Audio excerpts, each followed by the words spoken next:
guys, welcome back to my channel. So I realized that I have never done a video talking about my all-time favorite romance books, and I get asked a lot from people like, what are your absolute favorites? What are the romance books you think people should start with? What do you think are the best? So I decided to compile a list of my top 10 favorites. Oh, even as I'm sitting here, I'm like, oh my god, I can't definitively say these are my favorites. And before we get into talking about the romance books, I want to mention the sponsor for today's video, which is Book of the Month. So you guys know Book of the Month is a book subscription service that I love so much. I've been using them for years, and so many of my favorite books I found through their service. Their mission is to promote new and emerging authors and help readers discover books that they love. Their team vets hundreds of books every month to give their readers a choice from a very curated selection of new and early release titles so that you can spend more time reading and less time researching. They also have a really great skip policy, so if there are no books in that month that you are interested in,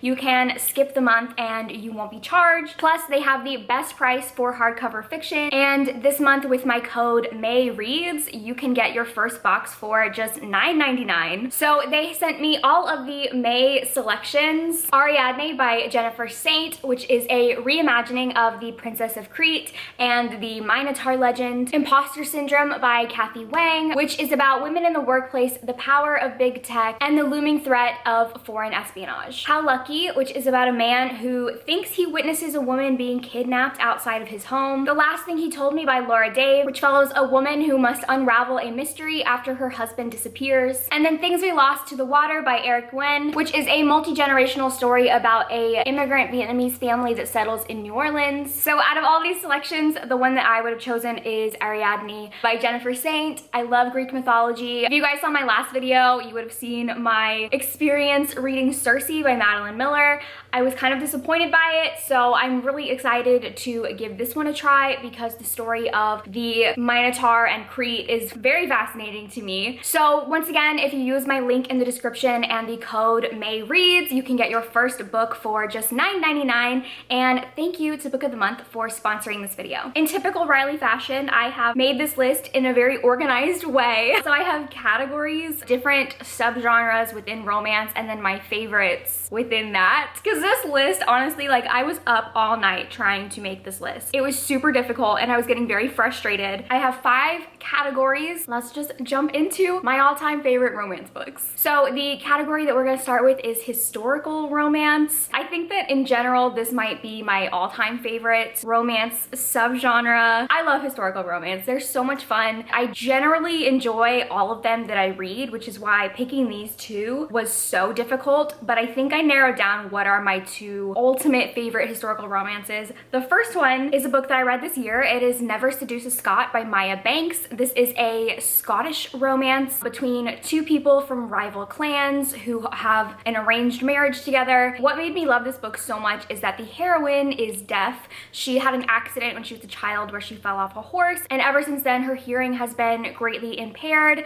And when she meets the hero of the book, this rival clan leader that she's being forced to marry, his voice is so deep that she can hear like the vibrations of it. So she's instantly like very intrigued by him and is drawn to him because of that. And I just loved this so much because of their dynamic. He was so kind and protective of her, even though she was from a rival clan. He could recognize that she was an innocent person. He wasn't punishing her for her family's crimes. He just wanted to protect her and take care of her and like be a good husband. This book was amazing. And then my other favorite historical romance is a Tessa Dare book, who is my favorite historical romance author. It took me forever to figure out which of her books is my absolute favorite because there's a lot of them that are on the same level for me, but I think my favorite one is The Wallflower Wager. This is the 3rd book in her Girl Meets Duke series. And the reason why I love this book so much is because it has that Slytherin Hufflepuff dynamic between the hero and the heroine. The hero is like incredibly ambitious. He basically blackmailed a bunch of people to become rich and get the status of a duke. So he's very much like a social climber, really trying to achieve a lot in very deceptive ways. And then the heroine is like a ray of sunshine. She is basically like an animal rescuer. Her whole home is filled with all of these wild animals that she has rescued and brought into her sanctuary. And it's just such a fun dynamic between the two of them because he's grumpy, she's sunshine. One of the best dynamics ever. So the next category is fantasy or sci-fi. I kind of was using this to encompass anything with like some sort of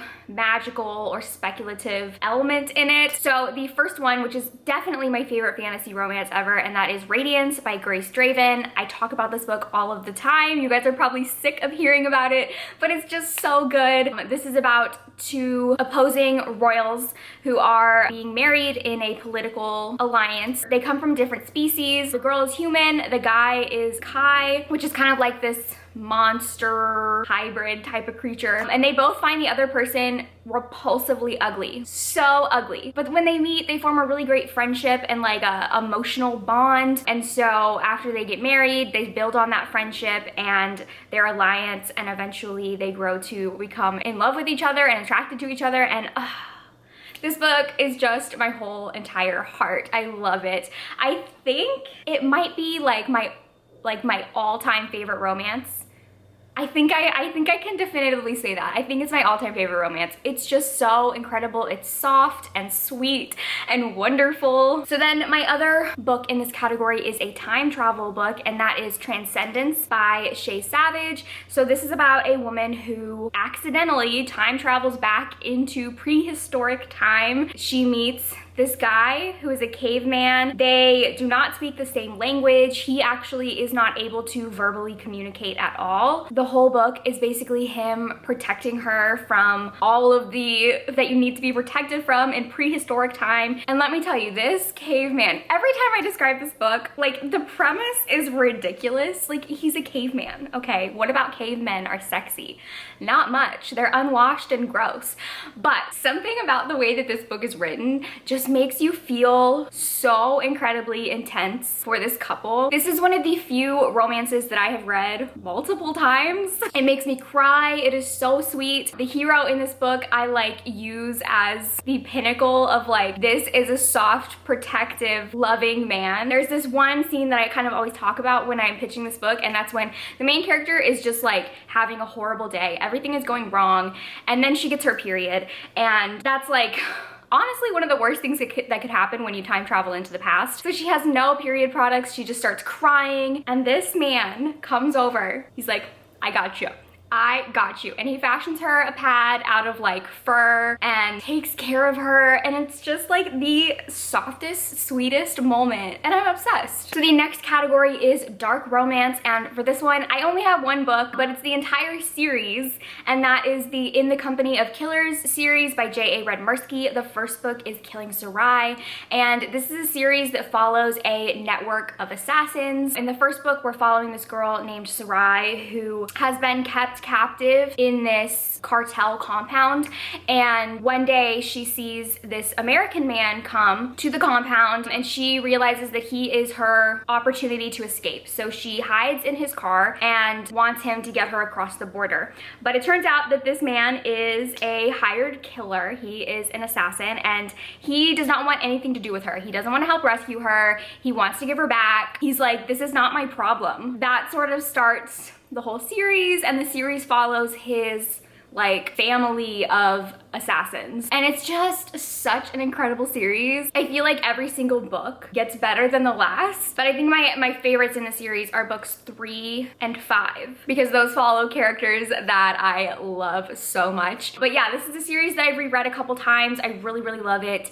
If you are looking for a very action-packed romance series about assassins, it's so great. There's also they made a movie off of the first book, which is also amazing. amazing. So the next category is contemporary romance. The first one that I have is actually a book that I read very recently, but it became probably my favorite, and that is Act Your Age, Eve Brown by Talia Hibbert. So Talia Hibbert is my favorite romance author. I feel like every single book that I read by her is my new favorite book by her. So this being the most recent, it is my current favorite book of hers, but I feel like this one was just incredible. It was definitely the best of the Brown sisters series. So in this book, we are following Eve Brown, who is the youngest sister. She has really been babied by her family because she is impulsive and doesn't make a lot of really great decisions. And so her family tells her that she has been cut off and she needs to get a job. So she ends up finding this bed and breakfast, and they are looking to hire a chef, and it turns out she has some cooking ability. So she applies for the job, but immediately does not get along with the owner of the bed and breakfast. They very much have a grumpy and sunshine dynamic. He's very like buttoned up, and she is like wild and reckless. So he immediately doesn't get a very good impression of her. But then it takes a turn for the worse when she's leaving the interview and she's out in the parking lot and she accidentally hits him with her car. And so because of that, he has to be put in bed rest, and so she offers to help take care of the bed and breakfast while he is on bed rest. And I just loved the dynamic between Eve and Jacob in this book. It was so adorable. They were like such opposites, but they connected so well and like really complemented each other, and it was just fantastic. So then my other contemporary romance is A Nordic King by Karina Halley. This is a royalty romance, and in this book we're following a woman who is a high-class nanny. So she is a nanny for very like high profile clients, and she gets a new job to be the nanny for the princesses. The king is widowed, his wife passed away, so he's looking for someone to look after his two little daughters. When the main character comes in and is hired, the king is just like immediately very rude to her and hard to work for. I think that a reason why I really loved this book is because it reminded me of this movie that I used to watch all the time when I was a kid called Au Pair. I think it was on like ABC Family or something. It was on like one of those channels, and I was obsessed with it. And it was basically the same premise, except instead of it being a king, it was like this CEO. But it reminded me so much of that, and I really loved the king in this book. There is an age gap. He is much older than her, but this is absolutely my favorite royalty romance. It's just so great. And then the last category that I have is romance novellas. So I read romance novellas all the time. I think that it is very difficult to do a romance novella well because you have such a short amount of pages to build either a emotional, romantic, or sexual connection. There's not a lot to work with, so you have to be really good at it in order to do it.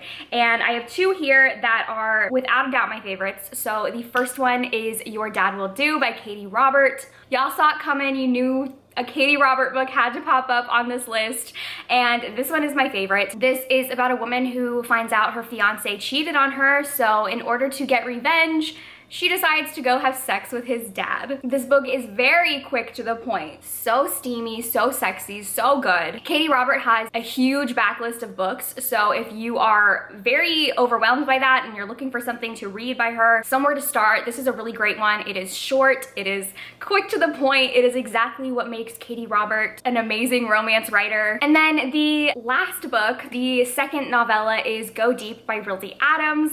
This one is probably my favorite friends to lovers romance ever, and the fact that it is a novella just speaks to how amazing it is. So this is about a woman who is a romance writer, and lately her romance novels have been very stale, and so she decides to ask her best friend to have sex with her to get her mojo back so she can write good sex scenes. And before this whole friends with benefits situation started, they really didn't have any like feelings for each other, but this arrangement sparked feelings and they end up falling in love with each other. This book was amazing. There's a particular restaurant scene that is hands down top tier Hall of Fame romance scene status, and I just loved this couple so much, to the point where I even read the novella epilogue which y'all know, if you're a longtime viewer of mine, I don't like epilogues. I don't care about epilogues, but I loved this couple so much that I read a 30-page epilogue. So those were my all-time favorite romance books. There were so many more books that I wanted to put on this list, or I could have put on this list, but I really wanted to keep it pared down to the ones that really like I think about a lot or make me super excited. So I hope you guys liked this video, and I will see you in my next one. Bye!